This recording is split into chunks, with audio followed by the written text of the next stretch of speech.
Cette vidéo va vous indiquer comment réajuster le stock d'un produit, soit en ajoutant ce produit dans mes stocks ou en retirant certains produits de ce stock. Donc, imaginons que par exemple, j'ai l'habitude de commander un produit, il s'ajoute automatiquement dans mes stocks grâce aux commandes que je génère depuis le logiciel VTUP, mais ici il s'agit d'une commande bien particulière, il y avait une offre spéciale directe du laboratoire et de ce fait-là, j'ai acheté plusieurs produits qui ne sont pas passés par une commande VTUP et je veux réajuster mon stock. Donc pour ça, je vais venir ici sur la gauche dans la section catalogue, ici gestion du stock.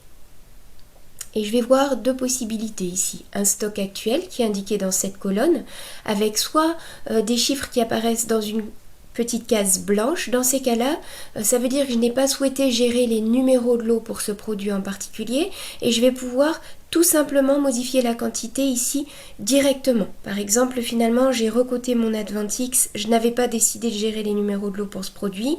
Dans ces cas-là, je vais pouvoir saisir qu'il ne m'en reste plus que 40 directement dans la colonne.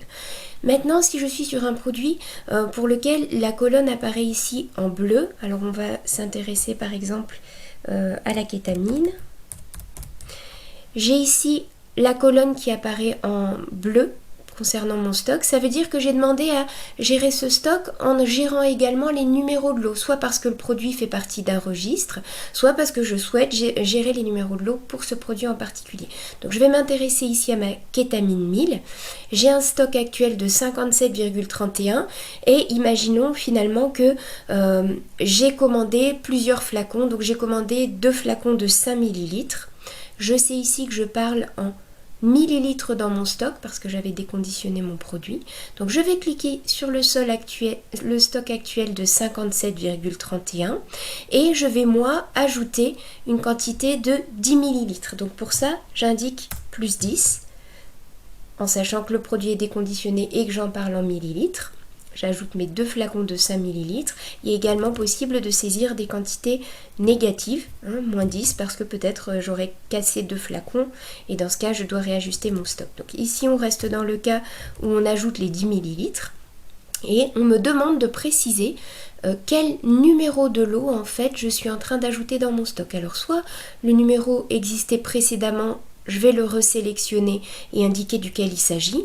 Si j'ai vraiment un nouveau numéro de lot qui est entré ici dans mon inventaire, dans ces cas-là, je vais préciser le nouveau numéro de lot, la date d'expiration du produit que je viens de recevoir. Je pense bien ici à cliquer sur créer pour l'ajouter. Il va s'ajouter automatiquement dans mon sélecteur de numéros de lot existant dans VTUP et je vais pouvoir maintenant enregistrer en voyant que le programme a réajusté le nouveau stock en ajoutant les 10 ml au stock qui était précédemment présent dans mon logiciel. Donc je vais venir ici enregistrer.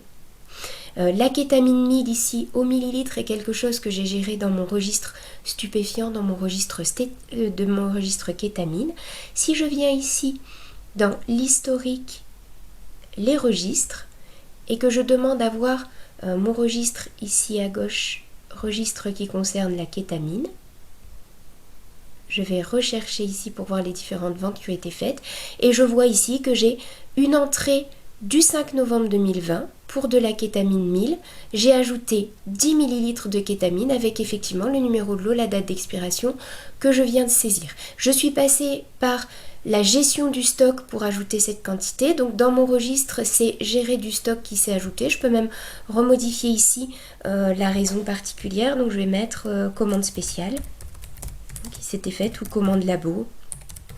Tout ce qui va pouvoir indiquer que j'ai modifié mon stock de façon un petit peu différente de d'habitude en passant par les commandes habituellement. Je pourrais procéder exactement de la même façon si j'avais cassé un reste de flacon dans lequel il restait par exemple 2 ml, j'aurais rentré dans mon stock une quantité de moins 2 en précisant le numéro de lot du flacon que je viens de briser et j'aurais ici un moins 2 ml qui apparaîtrait cette fois en sortie avec le numéro de lot, la date d'expiration du produit concerné.